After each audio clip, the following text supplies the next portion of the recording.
Astrology से related महत्वपूर्ण जानकारियाँ प्राप्त करने के लिए मेरे चैनल को सब्सक्राइब कीजिए और लेटेस्ट नोटिफिकेशन के लिए बेल आइकॉन को भी प्रेस करिए। नमस्कार दोस्तों, मैं सीमा डेमन मेरे इस YouTube चैनल में आपका बहुत बहुत स्वागत करती हूँ। नव वर्ष का प्रारंभ होने जा रहा है। यह नया वर्ष आप लोगों के लिए बहुत ही मंगलकारी हो। समस्त परिवार के सुखमय जीवन के लिए हार्दिक शुभकामनाएं मेरी तरफ से आप सभी को। नव वर्ष के आगमन होने पर सभी के मन में यही प्रश्न उठता है कि क्या यह नया वर्ष मेरे जीवन के लिए बहुत अधिक अच्छा रहेगा या बुरा रहेगा।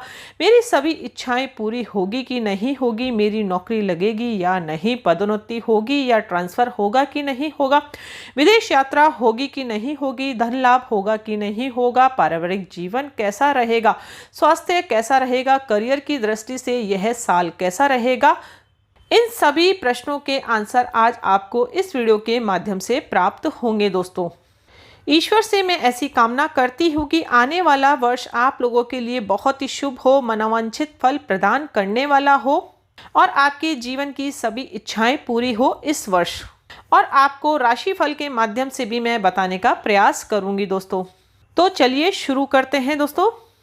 राशिफल प्रारंभ करने से पहले हम गोचर के बारे में जानकारी प्राप्त कर लेते हैं। शनिदेव आपके 11th हाउस में रहेंगे, स्वयं की राशि में रहेंगे, जो कि आपके 12th हाउस के मालिक भी होते हैं और वह लाभ भाव में स्थित है, जो कि आपके जीवन के लिए बहुत अधिक अच्छा रहेगा। 2021 में आपको लाभ की प्राप्ति होगी हर क्षेत्र से।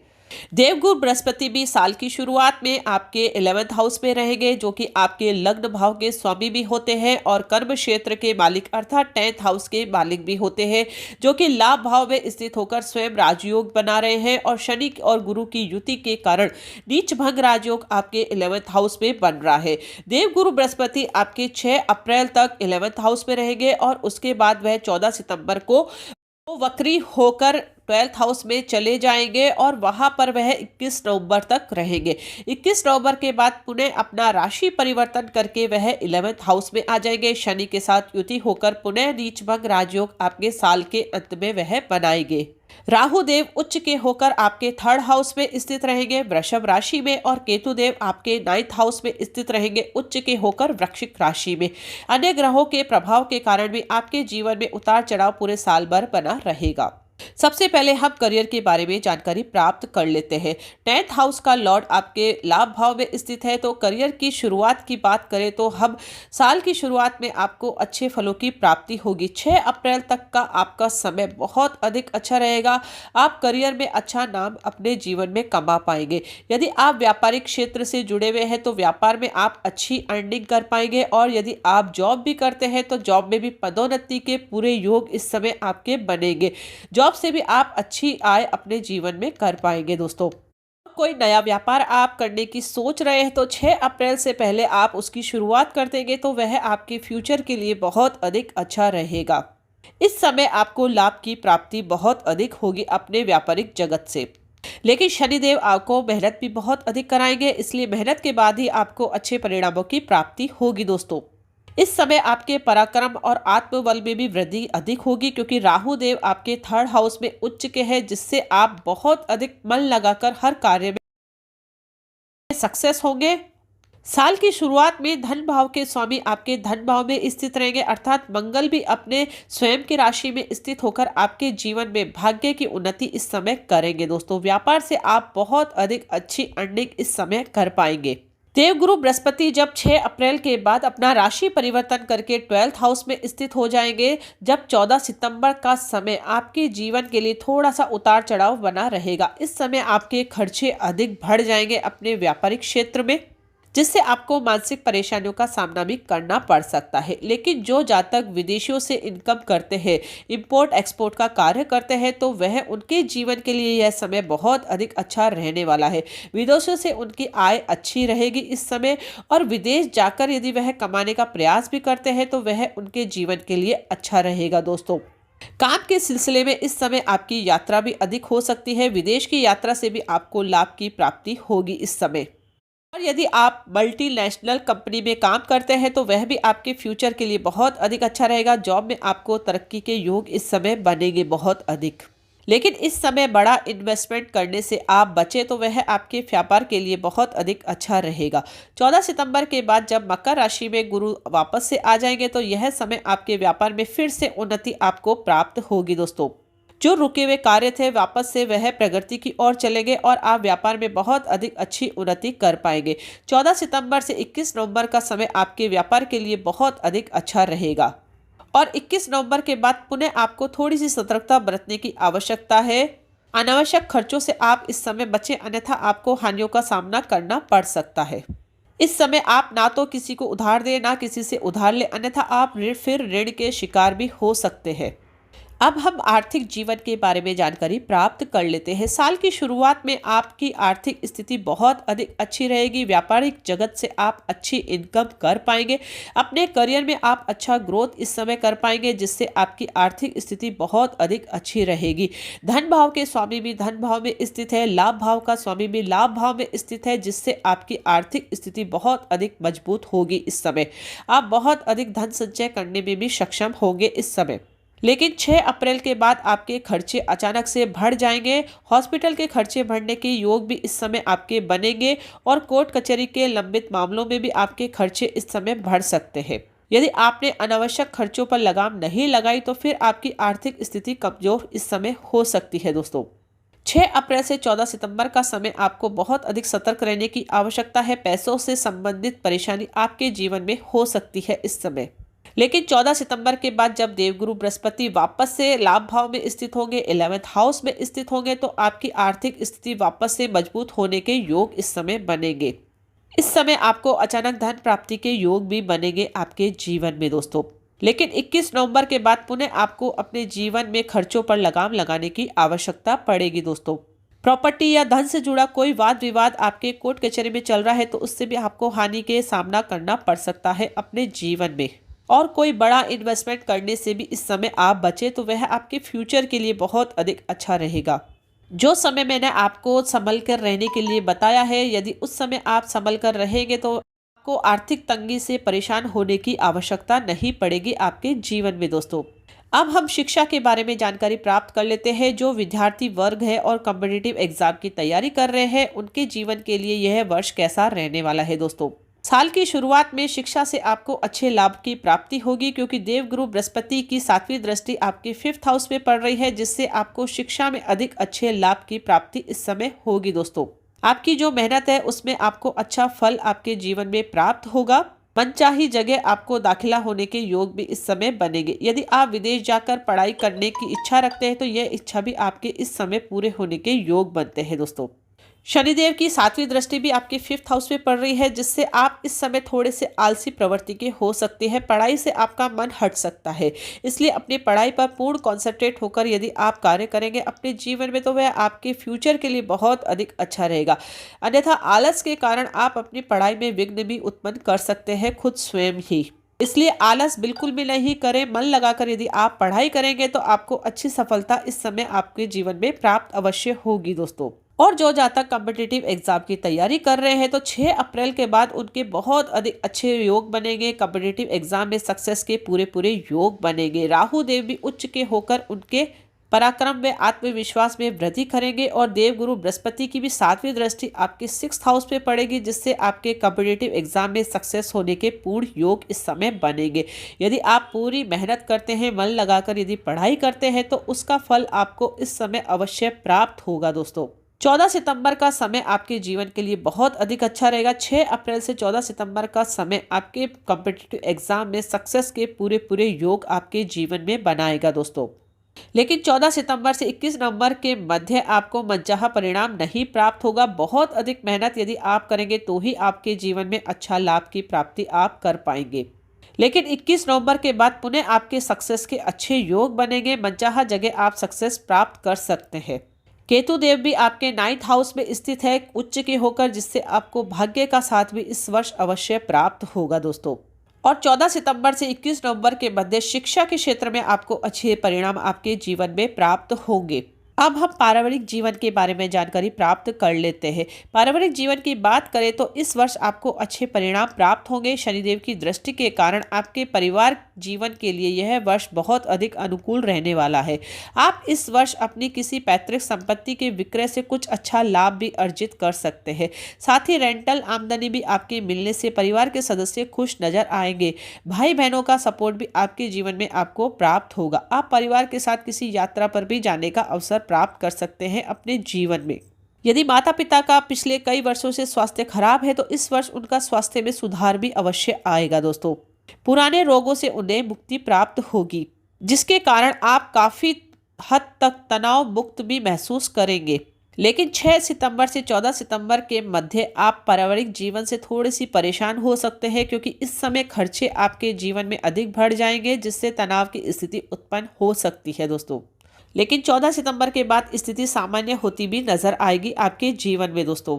खर्चों की बात करें तो साल का आखिरी महीना दिसंबर के माह में भी आपको सतर्कता बरतने की आवश्यकता है, अन्यथा परिवार से वाद विवाद की स्थिति भी उत्पन्न हो सकती है इस समय। अब हम वैवाहिक जीवन और संतान पक्ष के बारे में बात कर लेते हैं दोस्तों। वैवाहिक जीवन की बात करें तो यह वर्ष आपके जीवन के लिए बहुत अधिक अच्छा रहने वाला है दोस्तों। आपके वैवाहिक जीवन में मधुर संबंध इस वर्ष अवश्य रहेंगे। देवगुरु बृहस्पति की 9वीं दृष्टि आपके 7th हाउस पे पड़ रही है, जिससे आपको लाभ की प्राप्ति इस समय होगी। जो जातक अविवाहित है उनके विवाह के भी पूर्ण योग इस समय बनेंगे दोस्तों। और जो जातक संतान सुख से विहीन है, विवाहित है और संतान सुख से विहीन है, तो उनको संतान सुख की प्राप्ति भी होगी, क्योंकि देवगुरु बृहस्पति की और शनिदेव की 7वीं दृष्टि उनके 5th हाउस पे पड़ रही है, जिससे उनको संतान सुख की प्राप्ति इस वर्ष अवश्य होगी दोस्तों। 6 अप्रैल से पहले उनके बहुत अधिक अच्छे योग बनेंगे। संतान से सुखों की प्राप्ति भी इस समय अधिक होगी दोस्तों। संतान की जॉब इस समय लग सकती है। उनके विवाह के योग भी इस समय बहुत अधिक बनेंगे। यदि आप चाहते हैं उनका विवाह हो जाए और आप प्रयास भी कर रहे हैं, तो इस समय उनके विवाह के पूरे योग बनेंगे। साल की शुरुआत के 3 महीने आपके जीवन के लिए बहुत अधिक अच्छे रहेंगे। जनवरी, फरवरी और मार्च का महीना बहुत अधिक अच्छा रहेगा दोस्तों। और इसके बाद 14 सितंबर से 21 नवंबर का समय भी आपके वैवाहिक जीवन के लिए बहुत अधिक अच्छा रहेगा, और संतान पक्ष से भी यह समय आपके जीवन के लिए अच्छा रहेगा दोस्तों। लेकिन 6 अप्रैल से 14 सितंबर का समय आपके जीवन के लिए थोड़ा सा आपको सतर्कता बरतने और वैवाहिक जीवन में भी आप थोड़ा सा तनाव महसूस कर सकते हैं। अब हम लव लाइफ के बारे में जानकारी प्राप्त कर लेते हैं। जो प्रेमी जातक है उनके साल की शुरुआत में उनको अच्छे परिणाम उनके जीवन में प्राप्त होंगे, क्योंकि देवगुरु बृहस्पति की 7वीं दृष्टि उनके 5th हाउस पे पड़ रही है, जिससे लव में सक्सेस होने के पूरे योग उनके बनते हैं दोस्तों। इस समय यदि वह शादी के बंधन में बंधना चाहते हैं तो उनका यह सपना भी पूरा हो सकता है। यदि वह घर वालों से बात करेंगे तो घर वाले आसानी से राजी हो सकते हैं इस समय। लेकिन 6 अप्रैल से 14 सितंबर का समय आपको बहुत अधिक सतर्कता बरतने की आवश्यकता है, अन्यथा आपके रिश्तों में खटास भी उत्पन्न हो सकती है। लेकिन 14 सितंबर से 21 नवंबर के मध्य पुनः आपकी स्थिति बहुत अधिक अच्छी रहेगी। लव में सक्सेस के पूरे योग भी फिर से आपके जीवन में बनेंगे दोस्तों। आप अपने साथी के साथ अच्छा टाइम स्पेंड इस समय कर पाएंगे दोस्तों। लेकिन 21 नवंबर के मध्य आपको फिर से सतर्कता अपने रिश्ते में बरतने की आवश्यकता पड़ेगी। इस समय आपके रिश्ता टूटने के योग भी बन सकते हैं, इसलिए किसी के विवाद में बिल्कुल भी नहीं पड़े, अन्यथा आपकी लव लाइफ में थोड़ा सा संकट आ सकता है। विशेषकर 2 जून से 20 जुलाई के मध्य आपको बहुत अधिक सावधानी बरतने की आवश्यकता आपके रिश्ते में पड़ेगी दोस्तों। ग्रहों के गोचर के कारण हमें समय समय पर तो अच्छा फल प्राप्त होता है, और कभी कभी हमारे जीवन में हमें सतर्कता बरतने की आवश्यकता भी होती है दोस्तों। राशिफल देखने का यही लाभ होता है कि कौन सा समय हमारे जीवन में नेगेटिव है। उस समय यदि हम बहुत अधिक सावधानी बरते हैं तो हमारे जीवन में कोई परेशानी हमको नहीं होती है दोस्तों। अब हम स्वास्थ्य के बारे में जानकारी प्राप्त कर लेते हैं। लग्न भाव का स्वामी आपके लाभ भाव में स्थित रहेगा साल की शुरुआत में, जिससे आपको स्वास्थ्य से अच्छा लाभ इस समय प्राप्त होगा। राहु देव भी उच्च के होकर आपके जीवन में आपको अच्छा परिणाम आपके जीवन में देंगे। यदि आप कोई लंबी बीमारी से ग्रसित है तो इस समय आप अपने आप को बहुत अधिक स्वस्थ महसूस करेंगे दोस्तों। लेकिन 6 अप्रैल के बाद आपको अपने स्वास्थ्य के प्रति बिल्कुल भी लापरवाही बरतना नहीं है। इस समय आपके स्वास्थ्य के ऊपर बहुत अधिक खर्च बढ़ सकता है। स्वास्थ्य का बहुत अधिक ध्यान रखने की आपको आवश्यकता पड़ेगी। देवगुरु बृहस्पति आपके 12th हाउस में स्थित हो जाएंगे, जो कि खर्चों का घर भी माना जाता है। हॉस्पिटल के खर्चे भी यहीं से देखे जाते हैं। और देवगुरु बृहस्पति की 7वीं दृष्टि आपके 6th हाउस पे भी पड़ रही है, जो कि छोटे मोटे रोग का घर भी माना जाता है। इसलिए इस समय आपको स्वास्थ्य के प्रति बहुत अधिक सतर्क रहने की आवश्यकता है। 6 अप्रैल से 14 सितंबर का महीना आपके जीवन के लिए बहुत अधिक सावधानी से बरतने की आवश्यकता है। लेकिन 14 सितंबर से 21 नवंबर के मध्य आपको फिर से स्वास्थ्य में अच्छा लाभ की प्राप्ति होगी दोस्तों। जो भी मानसिक परेशानी है वह भी समय समय पर दूर हो जाएगी इस समय, और आपके शारीरिक कष्ट से भी आपको मुक्ति इस समय प्राप्त होगी। लेकिन 21 नवंबर के बाद फिर से आपको थोड़ा सतर्क रहने की आवश्यकता है।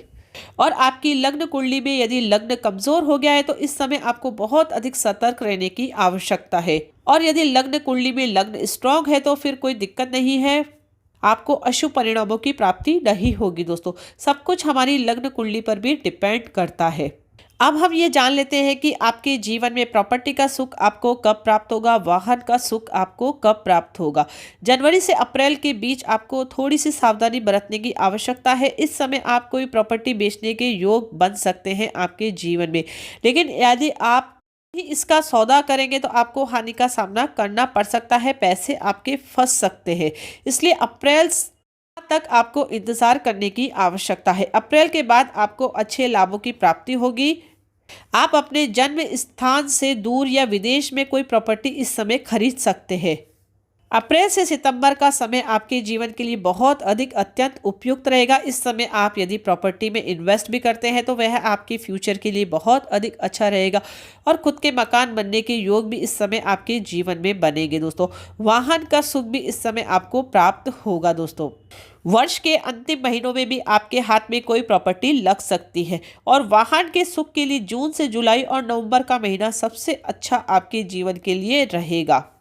इस समय आप कोई ट्रांसपोर्ट वाहन भी खरीद सकते हैं, जो कि आपके व्यापार के लिए अच्छा रहेगा दोस्तों। कोई दुर्घटना के योग आपके फ्यूचर में इससे नहीं बनेंगे, बहुत कम योग बनेंगे।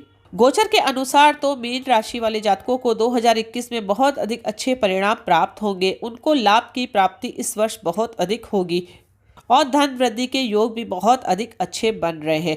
यह गोचर यदि उनकी कुंडली पर अप्लाई होता है तो ही आपको अच्छा लाभ की प्राप्ति होगी। यदि आपकी लग्न कुंडली में कोई नेगेटिव दशा अंतरदशा चल रही है तो फिर आपको शुभ परिणामों की प्राप्ति नहीं होगी दोस्तों। सब कुछ डिपेंड करता है कि हमारी लग्न कुंडली कितनी स्ट्रांग है।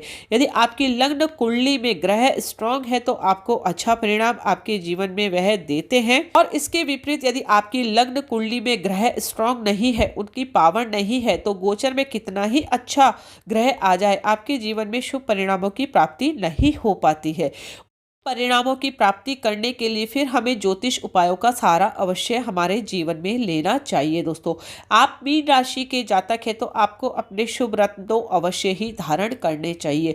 आपके शुभ रत्न पुखराज, मोती और मूंगा होता है। यदि आप इन तीनों रत्नों को धारण करते हैं तो आपके जीवन में सदा आपको भाग्य का साथ अवश्य प्राप्त होगा। आप हर क्षेत्र में सक्सेस अवश्य होंगे दोस्तों। लेकिन रत्न धारण करने से पहले कुंडली विश्लेषण आप अवश्य करवाएं दोस्तों, क्योंकि ग्रहों का प्लेसमेंट देखना जरूरी होता है। चलित कुंडली में भी ग्रहों का क्या प्लेसमेंट है वह देखना जरूरी होता है। ऐसा कभी भी नहीं है कि मीन राशि वाले जातक सदा यह रत्न पहन सकते हैं। कभी कभी ऐसी स्थिति भी उत्पन्न होती है कि हम कोई सा भी रत्न नहीं धारण कर सकते हैं। और कौन सी हमारी इच्छा है विशेष, कौन सा हमारा सपना है कि वह पूरा हो जाए, कौन सी हमारी समस्या है, उसके अनुरूप भी हमें रुद्राक्ष धारण करना चाहिए। और कौन सी यदि नेगेटिव दशा अंतरदशा चल रही है, कौन सा कुंडली में ग्रह सबसे निर्बल है, उसके अकॉर्डिंग भी यदि हम रुद्राक्ष धारण करते हैं तो हमारे जीवन में हमें बहुत अधिक अच्छे परिणाम बहुत जल्दी प्राप्त होते हैं दोस्तों। यदि आप मीन राशि के जातक हैं तो आपके लिए सबसे शुभ रुद्राक्ष पंचमुखी रुद्राक्ष होता है। इसे यदि आप धारण करते हैं तो आपके जीवन में बहुत अधिक अच्छे लाभों की प्राप्ति होती है दोस्तों। और इसके अलावा वैदिक मंत्रों का जाप भी यदि हम करते हैं और समय समय पर कुंडली के अनुसार मारक ग्रहों का दान भी करते हैं तो मैं गारंटी के साथ कह सकती हूँ कि आपके जीवन में परिवर्तन अवश्य होगा दोस्तों। लेकिन बशर्ते कि आप कुंडली के अनुसार ही अपने उपायों को फॉलो करें, तभी आपके जीवन में लाभ की प्राप्ति होगी दोस्तों। ऐसा कभी भी नहीं होता है कि एक मीन राशि के जातक है और दूसरा भी मीन राशि के जातक है, दोनों के लिए समान उपाय है। सब कुछ हमारी कुंडली पर ही डिपेंड करता है। आपकी कुंडली में कौन सा ग्रह बिल्कुल निर्बल है, कौन सा ग्रह बहुत अधिक अच्छा है, कौन से ग्रह की पावर को हमें एक्टिव करना है, सब कुछ कुंडली को पूर्ण विश्लेषण करके ही बताया जाता है। यदि आपको वीडियो अच्छा लगे तो इसे आप लाइक ज़रूर करें, दूसरों के साथ ज़्यादा से ज़्यादा शेयर अवश्य करें और कमेंट्स के द्वारा मुझे ज़रूर बताएं कि आपको वीडियो कैसा लगा दोस्तों। तो मिलते हैं नेक्स्ट वीडियो में कोई इंटरेस्टिंग टॉपिक के साथ, तब तक के लिए thank you and bye bye.